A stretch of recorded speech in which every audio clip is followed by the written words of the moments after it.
Eh bien, bonjour et bienvenue toujours sur l'espace dédié au site mécaniqueuniverselle.net, le site qui essaie de démontrer que l'humanité dans son ensemble, l'ensemble humain, travaille sans le savoir à construire la perfection pour l'humanité à venir. Alors il faudra quelques siècles encore pour finaliser cette perfection, peut-être 2, 3, 4, peut-être 10 siècles, peu importe, l'humanité, elle a le temps, mais nous travaillons à cette finalité. Alors, pour démontrer cette théorie, je m'appuie de temps en temps sur des podcasts, et là, en ce moment, c'est ce que je fais à partir du travail de François Châtelet sur France Culture, où il a fait une histoire de la raison dans les années 70. Et donc, c'est en 20 épisodes, et là, nous sommes à l'épisode 12 sur 20. C'est sur Kant. Kant et puis les philosophes qui sont autour de lui, David Hume, Leibniz, ça parle aussi de Descartes et tout. Et en fait, c'est la montée progressive de la raison, de la rationalité dans la pensée philosophique et dans l'humanité finalement. Et on se rend compte d'ailleurs, je viens d'y penser là, que la raison, elle suit aussi la philosophie. Alors est-ce que c'est la montée de la raison en philosophie qui influence la montée de la raison, du rationalisme dans l'humanité, ou est-ce que c'est l'inverse, ou est-ce que ça se travaille ensemble? À mon avis, je pense que la raison en philosophie influence le reste de l'aventure humaine, quoi, hein, des autres façons de penser. Peut-être pas, peut-être c'est la science qui trace la route. Bon, en tout cas, voilà, notre schéma, c'est celui-ci. Donc l'humanité va vers son ultime perfection. Si vous pensez que ça a un peu d'intérêt que cette idée se véhicule, eh bien vous pouvez mettre des pouces, vous pouvez vous abonner, vous pouvez envoyer le lien à vos amis, vous pouvez laisser des commentaires, tout ça augmente la visibilité de l'espace. Et puis vous pouvez visiter le site mécaniqueuniverselle.net où j'essaie de démontrer cette théorie de façon rationnelle, le plus rationnellement possible. Alors pourquoi c'est intéressant de prendre conscience maintenant de ce que nous construisons de façon inconsciente? On construit donc, on travaille à cette humanité sans le savoir, un peu de façon désordonnée, mais en fait, il y a une sorte de raison sous-jacente en dessous. On voit maintenant, par exemple, pour la première fois le siècle dernier et ce siècle-là, ont imaginé un fonctionnement universel à travers l'ONU, la création de l'ONU, la création de l'UNESCO, de l'OMS, l'Organisation mondiale de la santé, l'Organisation mondiale du commerce, du tourisme, du travail, etc. Toutes ces organisations mondiales sont déjà là, même si elles ne sont pas très efficaces pour l'instant. L'ONU est squattée par ses fils les plus énergiques, les USA, etc. Et donc ça enlève de la raison justement d'être de l'ONU, mais c'est aujourd'hui. L'ONU, elle est dans son état un peu d'enfance en finalité, ou d'adolescence on va dire peut-être, mais elle va devenir adulte.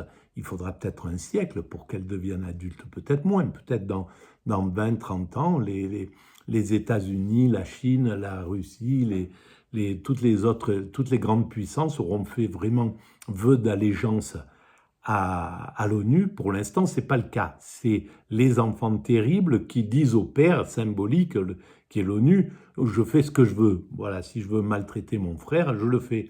Et tu n'as rien à dire. Voilà. Ou alors, le fils aîné, l'Amérique va venir ruser le père en lui montrant une petite fiole et en lui disant, tu vois, regarde, ceux-là c'est les méchants, on va aller les bombarder, ils ont du poison dans cette petite fiole. Et c'est l'histoire de Colin Powell, enfin c'est juste le bras armé de ces faucons qui voulaient la guerre et qui voulaient détruire une puissance dans cette région. Et ça continue encore. Donc voilà, c'est une façon d'abuser l'humanité. Hein. Ça sera considéré un jour comme un crime contre l'humanité. Parce qu'en réalité, c'est abuser l'ONU, c'est abuser l'humanité. Maltraiter les casques bleus, c'est un crime contre l'humanité, tout simplement, puisque l'ONU, c'est le représentant de l'humanité. Voilà. Petit aparté, alors pour démontrer cette théorie, je m'appuie donc sur ces podcasts-là, et là on en est sur Kant, penseur de la modernité. Donc je lance le podcast et puis je commente éventuellement si ça me suggère des choses, et je découvre en même temps. Voilà. Hume tire de ses réflexions qu'il n'y a pas de nécessité supérieure qui fasse que le monde soit comme ceci plutôt que comme cela. Alors voilà, donc là, c'est la raison, cette période, le XVIIIe siècle, où les penseurs refusent la vision des religions qui viennent en disant les choses toutes faites. Il y a une raison pour que ça soit comme ça et pas autrement, c'est Dieu qui le pose, et donc c'est basé sur des choses qui ne sont pas vérifiables. Et ces philosophes veulent parler que de choses vérifiables. Mais on a vu dans les vidéos précédentes que ça pose un problème, parce que ça, en enlevant le spirituel de la pensée, on ne devient que scientifique, et la science, elle ne donne pas les clés. La science, elle est mouvante en réalité. Et donc, le monde est comme cela, et il nous faut essayer de le rendre intelligible avec les moyens dont nous disposons, c'est-à-dire avec les moyens de l'expérience. Voilà. Et dans un petit passage un peu juste avant, donc c'était la fin de la vidéo précédente, David Hume semblait dire, bon, le monde il est comme ça, mais il pourrait être autrement. On n'a pas de... en fait, il n'y a pas de destinée. C'est presque le hasard qui commande à ce moment-là. Et moi, sur ma théorie, j'essaie de démontrer qu'il n'y a pas de hasard. Et c'est assez simple pour moi de le démontrer, je pense. Par exemple, voilà, demain, on est en France aujourd'hui, on est dimanche, demain lundi, il y aura en France forcément, je ne sais pas combien, il y a chaque jour en moyenne d'accidents de la route, des tôles qui se froissent, etc., des gens qui refusent le... Voilà, bon bref, il y a un nombre, admettons, en moyenne, ils vont dire, les gens qui s'intéressent à ça, il y a 150 accidents comme ça. Il y en aura peut-être moins, peut-être plus, mais il n'y en aura pas zéro. Quoi qu'il arrive, il y aura des accidents demain, parce qu'il y a la probabilité qui est comme ça. Ces accidents, prenons le cas de n'importe lequel, on en prend tous ces accidents. Aujourd'hui, ces deux voitures qui vont se rencontrer, les conducteurs, sont sans le savoir en train d'aller vers cet accident. Ils ne pourront pas y échapper, puisque demain, il sera obligatoire qu'il y ait ces accidents, il sera obligé qu'il y ait des accidents. Chaque accident qui sera fait demain sont déjà en train de se réaliser, et ils y vont. Quoi qu'il fasse, même s'il dit au dernier moment, ben, je prendrai telle route, ou je prendrai ça, ou j'y vais, ou quelqu'un qui lui dira, il faut que tu ailles par là, enfin bref, ou dans son idée, il change sa route et il va. Là, il n'y a pas possibilité qu'il n'y ait pas cet accident. Et là, à l'instant, ben, c'est en train ça se prépare. Ça se fait sans le savoir. Donc c'est une obligation, en somme. En fait, ce qui nous arrive ne peut pas ne pas nous arriver. Demain, ce qui va m'arriver, ce qui se passera demain, c'est déjà prévu. Si quelqu'un doit venir demain sonner à ma porte, quand demain quelqu'un viendra au hasard sonner à ma porte, il est déjà en train de programmer, sans le savoir, d'avancer vers cette finalité. Ce que je vais faire demain, c'est déjà en train de se programmer dans le truc. Donc, il n'y a pas de hasard, en somme. Et s'il n'y a pas de hasard, ça veut dire que, de façon empirique, tout est prévu, en somme.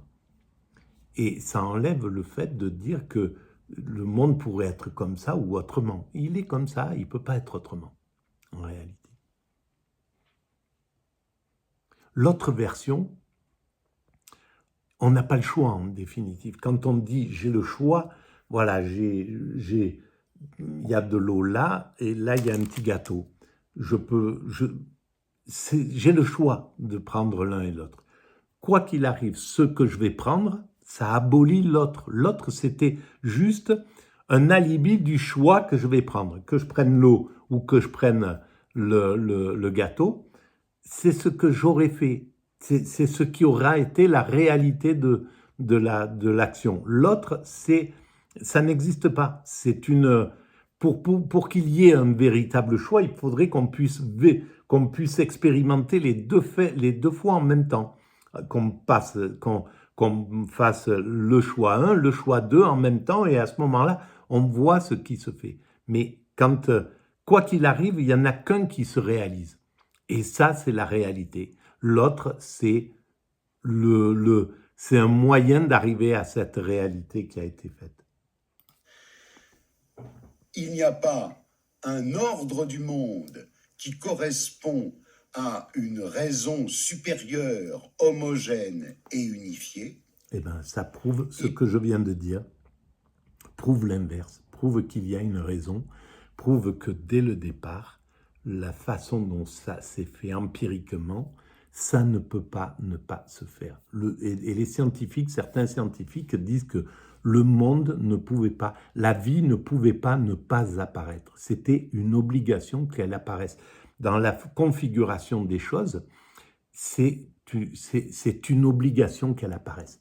Et d'ailleurs, quand on dit par exemple, on parle d'accidents génétiques qui vont faire que l'écosystème se développe, qu'une espèce, à un certain moment, les primates sont là, et puis il y a eu un accident génétique, ça donne une branche de primates, un autre accident génétique, ça donne une autre branche, etc. Puis ça part en ramure comme ça, et puis il y a l'homme qui vient dans cette ramure. Mais moi, je démontre qu'il n'y a pas d'accident. Ce qu'on appelle accident génétique, ça n'est pas possible, ça n'est pas la réalité. Parce qu'il y a tellement de possibilités de faire que il y a tellement de couples, de naissances, de trucs, qu'il y a forcément un décalage qui se fait, une obligation. Donc ça ne peut pas, ça n'est pas un accident. C'est-à-dire que ça ne pouvait pas ne pas apparaître. C'est comme le principe de la spermie. Il y a tellement de nombre de spermes qui partent à la conquête de l'ovule et que forcément ça enlève le fait qu'il y ait l'échec. C'est une obligation qu'il y ait que la vie se prolonge parce qu'il y a tellement de possibilités qu'obligatoirement la vie va continuer parce que on a il y a des ovules, il y en a tant dans un cycle, etc. Il y a tant de femmes, il y a tant etc. Il y a tant d'hommes, etc. C'est obligatoire que ça se prolonge, que ça se réalise. Donc, le nombre de coups, en somme, qui est possible, fait qu'il n'y a plus de hasard. C'est une obligation. C'est comme si j'ai 10 dés et que je joue au dé et que j'ai 10 coups pour mettre que des 1 sur les 10 dés, ça ne marchera pas. Mais si j'ai 1 milliard de coûts, forcément, il y a à un moment donné,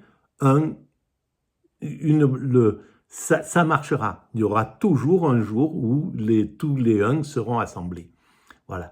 Et donc, la vie s'est organisée comme ça. Et si ce n'était pas comme ça, on n'aurait pas d'écosystème. L'écosystème n'existe que parce que c'était obligatoire que ça se diversifie de cette forme.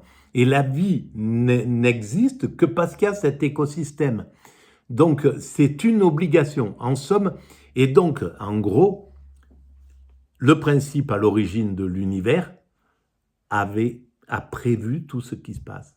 C'est dans les lois, dans l'organisation, dans la façon dont les cellules se découpent, les atomes se découpent, les atomes peuvent s'assembler, etc. La vie ne pouvait pas ne pas apparaître parce qu'à un certain moment, il y avait toutes les possibilités pour qu'elle apparaisse. Et il y avait des milliards de fois où elle a tenté, où c'était pas possible, il manquait la soupe primitive, il manquait ci, il manquait ça, mais à un moment, c'était possible. Donc c'était une obligation. Et après, qu'elle se diversifie, la vie, la première forme de vie, qu'elle se diversifie, qu'elle fasse des ramures et qu'elle fasse l'univers, c'était une obligation. Voilà ce que je voulais dire.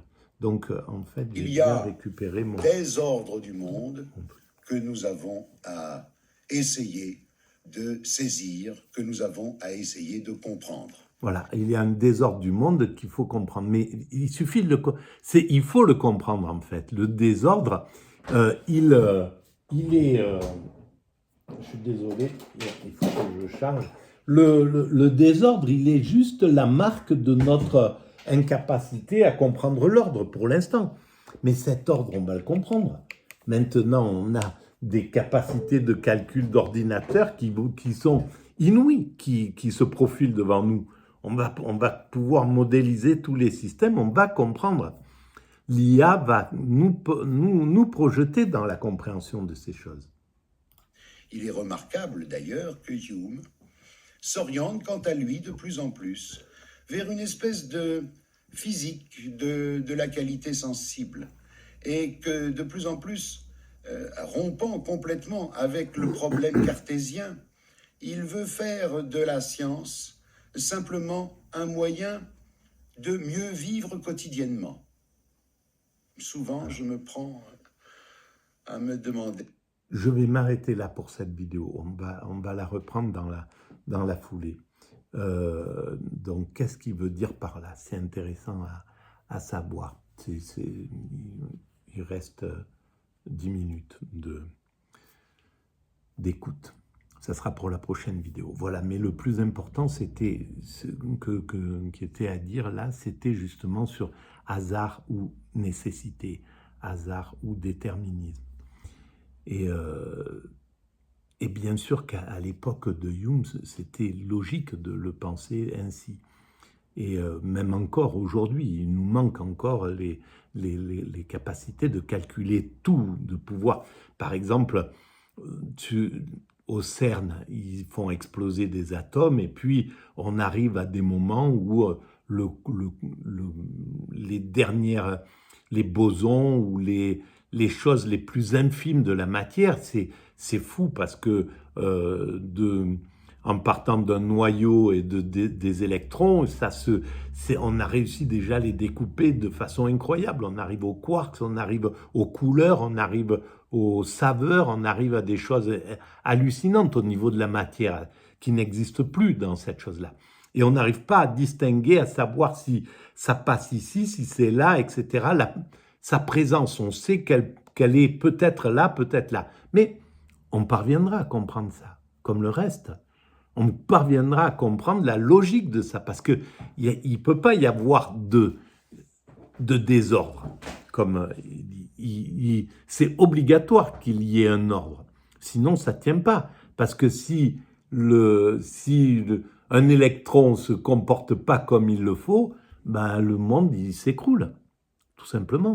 Donc, on est bien obligé d'aller trouver cet ordre. Et c'est là où ça a été très important, ces philosophes Donc, empiristes, ces philosophes scientifiques, on va dire, qui ont qui ont repoussé le religieux pour pas être embêtés, pour pouvoir creuser. Si on est au CERN aujourd'hui, si on essaye de décortiquer l'atome pour savoir qu'est-ce que c'est qui a créé cet univers, qu'est-ce qu'il y avait avant le Big Bang, eh bien c'est parce qu'on a pu mettre à l'écart le religieux, parce que le religieux, il aurait mis son oppression, il aurait dit non, on ne peut pas toucher à l'atome, c'est divin, etc., etc.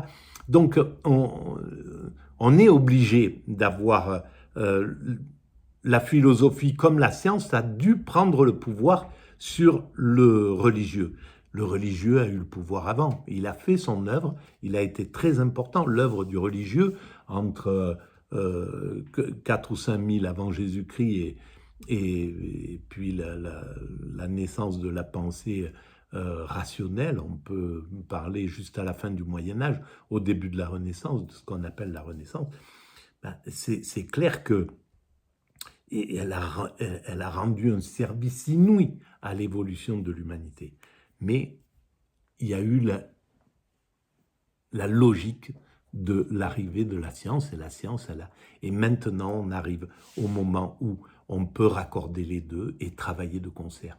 Le penseur, le théologien, l'ensemble des pensées, l'ensemble de la psychologie, la sociologie, l'éthologie, etc., etc., la philosophie, peuvent commencer à travailler ensemble pour comprendre notre sens, comprendre notre direction et ce que nous construisons ensemble.